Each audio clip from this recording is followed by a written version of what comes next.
Hey everyone. I have right here this little broken cabochon,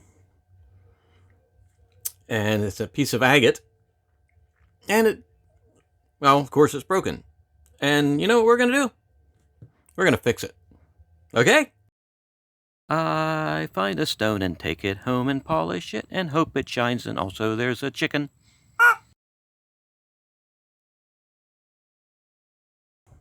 Hey everyone, this is Clayton, and like I said, we have this little broken agate cabochon. And if you remember, this was in with all the rocks that came with that secondhand calving machine that I bought not too long ago that I am almost ready to get working. I promise.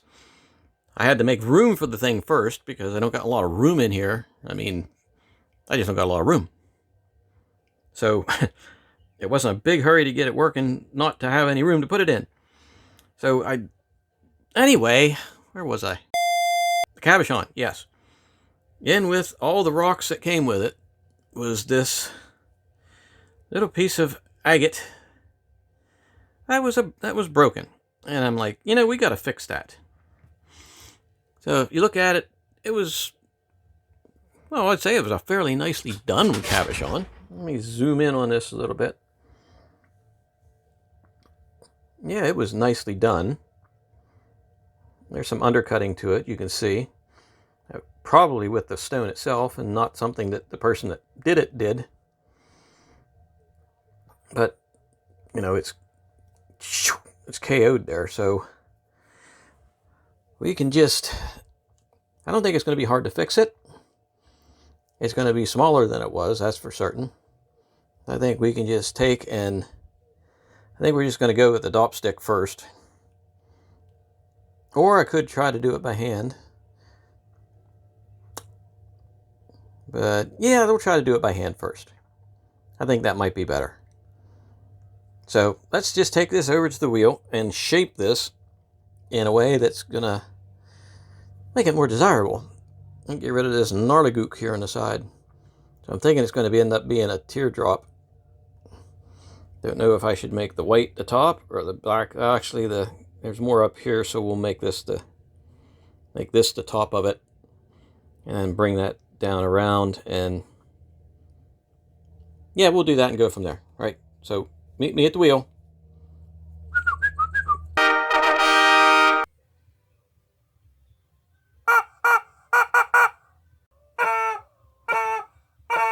Okay, we are over here at the wheel of wheeliness. So let's get some water going. Oh yeah, plenty of water. Get this going. And yeah, I'm gonna start on the big wheel, the rough wheel. Let's see if we can do that without tearing it apart. Oh yeah, I think so. What we got to do is get a nice shape to this. I'll start working it from the back. That'll throw any of the splinters towards the front. Still chipping up the back a little bit. Maybe I should have went with the lighter wheel.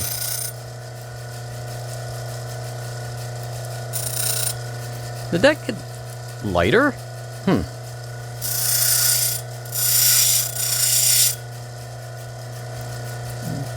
Okay, that's shapes.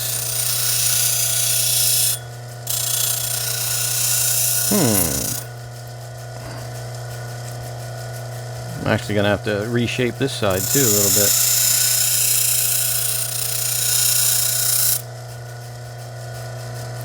Yeah, let's see what we got so far. A little off center. I think I'll have to make an eyeball shape out of this. I don't know.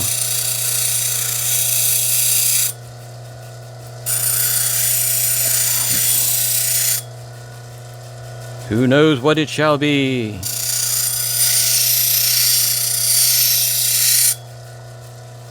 It shall be the eye of agate. That's the backside. Yeah, maybe I'll shorten this end up. And you can't do any worse to it than it is. That's famous last words there, isn't it?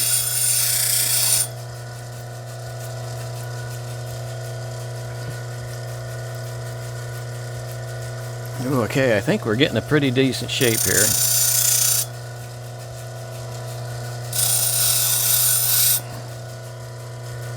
And I don't think we have to take as much off as I thought. Okay, let me see, maybe I can get a little bit of an edge on this.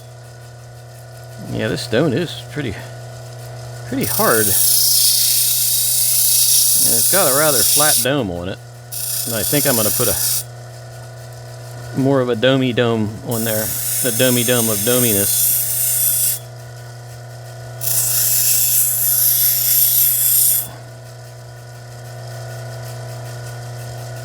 Yeah, I like taking stones that were broken and fixing them. Sort of like using reclaimed wood. I like something that was used and thrown out maybe after its supposed usefulness was gone, and then you make something else out of it whenever it's considered to be junk. Well, that's a pleasant shape. You know what? I'm going to dop this, and I'm just going to go straight to the other wheel from here. So, let me dop this, and I will be right back. Unless you want to see me dopping it, which is always interesting if nothing else. But let me just put it on a stick. I'll be back. Ta-da! Okay, went a little overboard on the wax, but you know, the track record with the wax, the way it holds on stuff, especially on these stones with a very, very smooth back like this one. So I'm going to have to go really, really gentle with it. And that's how it's looking so far. As you can see where this is the new cutting, and there's the old. Pretty cool, huh? So, let's get some water going. Good. And this is the non-loud wheel of non-loudiness. Let me get the edge. I'm going to have to get rid of all this stupid wax that's up along the edge of the stone, too.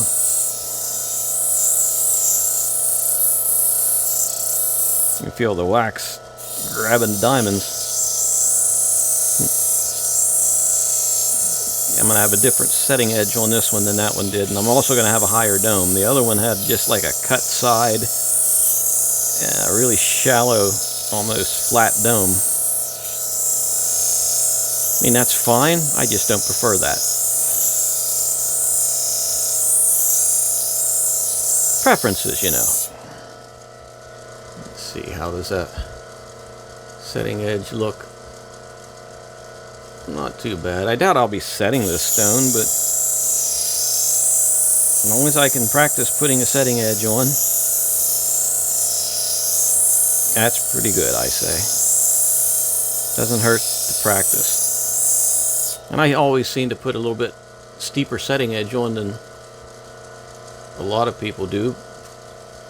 I sort of prefer it if I'm setting my own jewelry.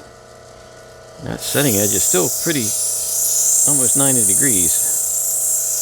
I'll work on it a little bit more. More.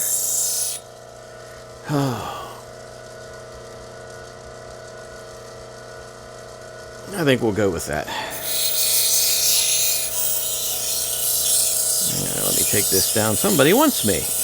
My phone's going bink, bink, bink, bink, message.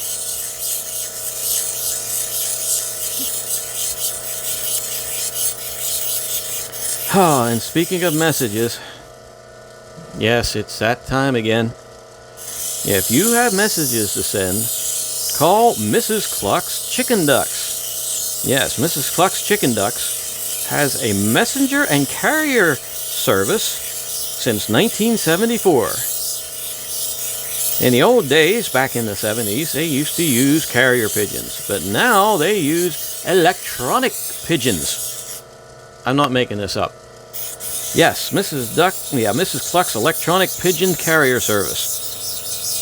I think they should be called drones, but it's Mrs. Cluck. So, anyway, Mrs. Cluck's electronic carrier pigeon service. If you have messages to send from one farm to another, call Mrs. Cluck's electronic carrier pigeons. If you have messages to send to your sweet honey somewhere, nothing is more romantic than a message sent by electronic carrier pigeon. So when Valentine's Day rolls around again, be sure to send messages through Mrs. Cluck's carrier or electronic carrier service. It's hard to say that word. I told them about that when they had me do this one, but anyway, since 1974, for all your electronic carrier pigeon needs, call Mrs. Cluck. Okay, let's take a look at this. Oh, it seems that I've got... Wow, that's got undercutting on it all right now. Now that's different. I'm not used to seeing that.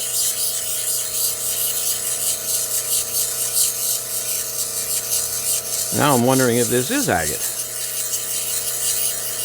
Or if it might be glass. If it was glass, I think it wouldn't have been as hard as what it was when I was trimming it up.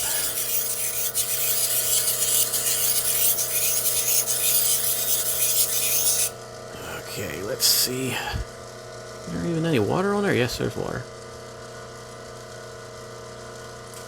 Alrighty, I believe. Just a little bit more on these edges. I think a little bit more on these edges, and that will turn this into a decent looking cabochon. It's amazing that these tiny stones get done so fast compared to one like this. You know, it's like I'm grinding forever on there. Oh, I hate it when I do that. Let's see if I put any gnarlies on it, which I probably did. Are there any gnarly? I don't think I gnarlied it.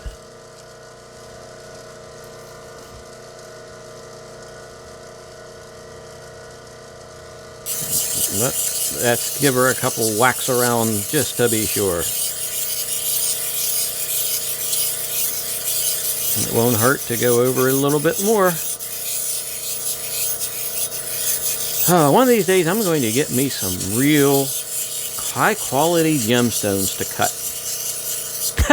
I said that with a straight face. And I got bags full of these beautiful things that everybody passes up. Why do I want to cut real gemstones? Because these are real gemstones. Oh yes.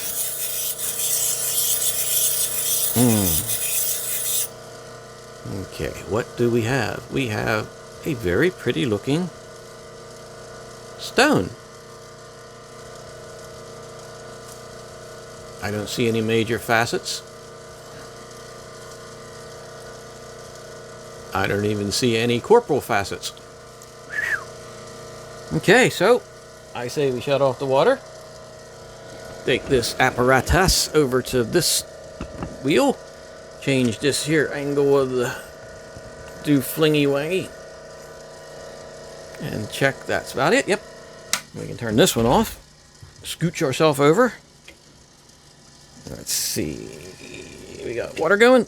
We got the water. Come on, water. Am I on the right one? No, I'm not. I'm over here.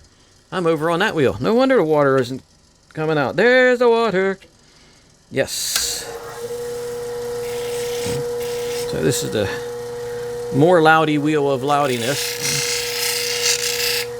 I don't like the way that's... Wow, I think I can hear the rain outside. Didn't expect it to rain today, but hey, it did. Let's catch this. Ooh, you know what? I may not have to do the back of this stone, since it's already been done. May just have to do the edge. Let's get this setting edge all done, and then we'll start over into the whoopee part. And do these whoopies.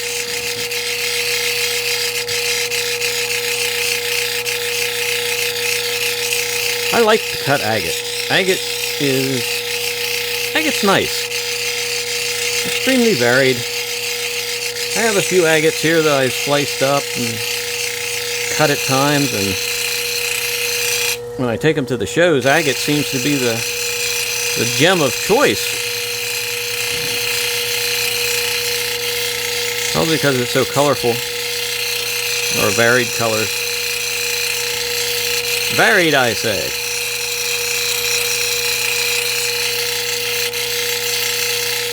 Okie dokie, let's see what we got here.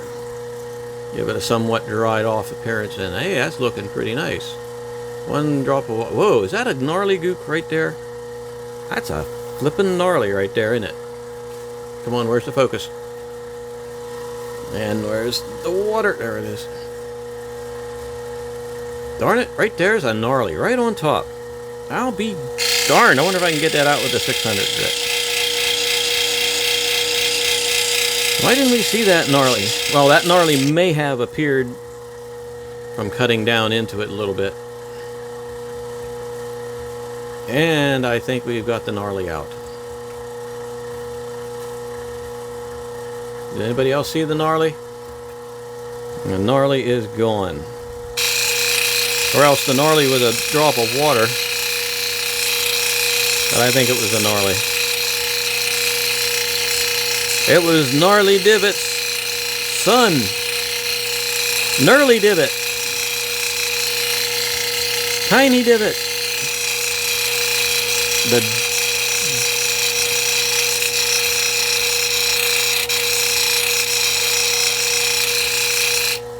tiny divot. Okay, what do we got? We've got nice. Alright, so you know what? I guess we're going to shut the water off of this one. Move over to this here yonder one. Whoa! Took the camera the whole way out of the thing. Now we'll turn the water on this one. We know it works because I just did it a minute ago. Accidentally. Now I have to do this here side.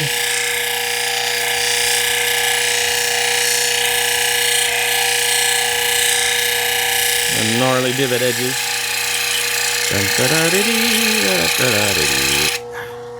Alright, let's take a look.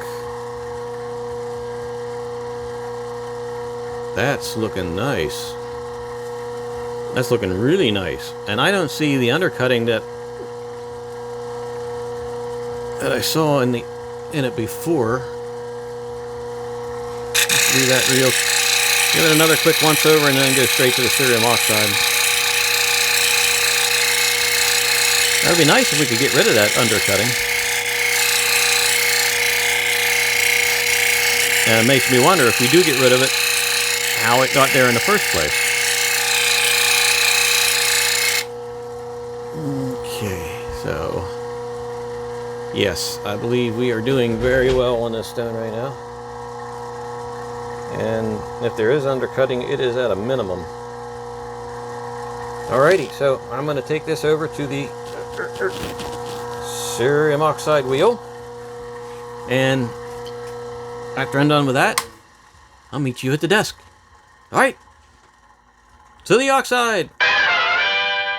Okay, I got that off the stick, and I got the back polished up, and well, best thing I can do is just bring it up here and let you take a look. And look at that. Now it looks like the undercutting is not there anymore, which is somewhat surprising. So that means that whatever they polished, let me see if I can get her a little bit closer there. Yeah.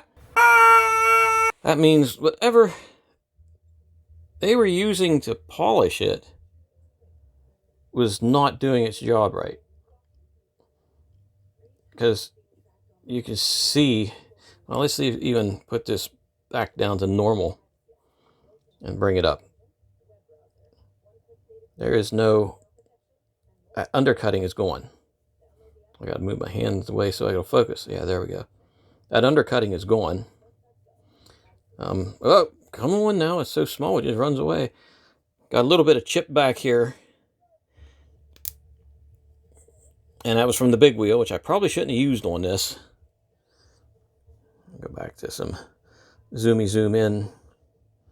Yeah, I probably shouldn't have used the big wheel on that. And I ran that edge a little bit, and it's a little bit rough.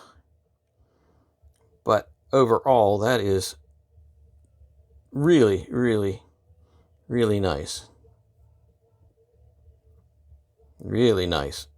I mean, that's doing justice to this poor broken cab that was probably just thrown out.